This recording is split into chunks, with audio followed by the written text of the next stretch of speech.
আজকের ভিডিওটি একদম অন্যরকম ভাবে শুরু করছি।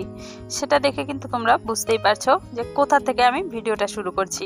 তোমাদের তো এর আগের ভিডিওতে আমি বলেছিলাম যে মায়ের শরীর খুবই অসুস্থ হয়ে পড়েছে, হঠাৎ করেই আরও অনেকটা বেড়ে যায়।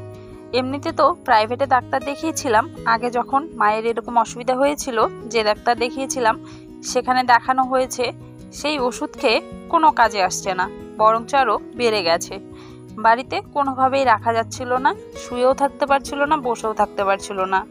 বাধ্যগত হসপিটালে অ্যাডমিট করা হয়েছে, আমাদের জলপাইগুড়ি ডিস্ট্রিক্টের সুপার স্পেশালিটি হসপিটালে। 13 দিন যাবৎ আমরা কিন্তু হসপিটালে রয়েছি, আর মাকে নিয়ে আমিও একভাবে হসপিটালেই রয়ে গেছি। আজ আমাদের ছুটি হয়েছে, এখান থেকে এখন সব গোছগাছ করে নিচ্ছি, কারণ বেরোবো।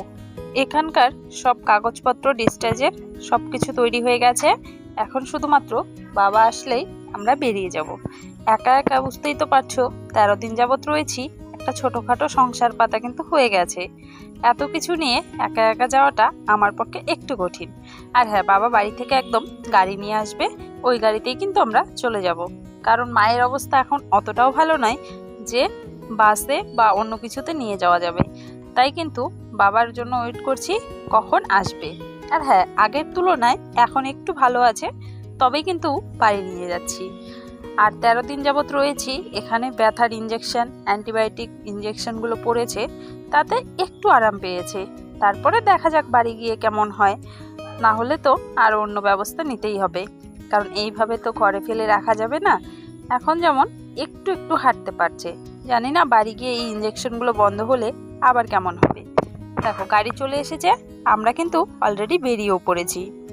এখন সকাল 11টা মতো বাজে, এখনই কিন্তু আমরা বেরিয়ে পড়েছি। 10টা নাগাদ আমাদের ডিসচার্জ হয়ে গেছে। কালকে ডাক্তারবাবু এসেছিল, কালকেই বলেছিল যে আজকে আমাদের ডিসচার্জ হয়ে যাবে। চলো তোমাদের একটু দেখাই আমাদের জলপাইগুড়ি সুপার স্পেশালিটি হসপিটাল। সত্যি বলতে এখানে পরিষেবা কিন্তু খুবই ভালো দিচ্ছে, ডাক্তারবাবু বলো, নার্সরা বলো, খুব ভালোভাবেই কিন্তু দেখাশোনা করছে, এটাই আমি বলবো। রওনা দিয়ে দিলাম বাড়ির পথে। আর এই 13 দিন যাবৎ তোমাদের সাথে কোনো ভিডিও কিন্তু আমি শেয়ার করিনি। হসপিটালের কি ভিডিও তোমাদের সাথে শেয়ার করব বলো তো? আর মা অসুস্থ, ওইভাবে ব্যথায় ছটফট করছে, মেয়ে হিসেবে আমার আর ইচ্ছে হয়নি সেই ভিডিওগুলো তোমাদের সাথে শেয়ার করতে। আর আমিও 13 দিন যাবৎ এখানেই কিন্তু রয়েছি, তাই কোনো ভিডিও তোমাদের সাথে আমি শেয়ার করিনি। আজকে বাড়ি যাচ্ছি, মা একটু সুস্থ রয়েছে, তাই কিন্তু তোমাদের জন্য নিয়ে এলাম একটা নতুন ভিডিও। আজকের ভিডিওটি কেমন লাগলো কমেন্টের মাধ্যমে জানাতে ভুলো না। যদি ভালো লেগে থাকে একটা লাইক করো, শেয়ার করো, আর এসবি সিম্পল লাইফস্টাইলের পাশে থেকো। আর নতুন নতুন ভিডিও কিন্তু তোমাদের সামনে আমি নিয়ে আসবো।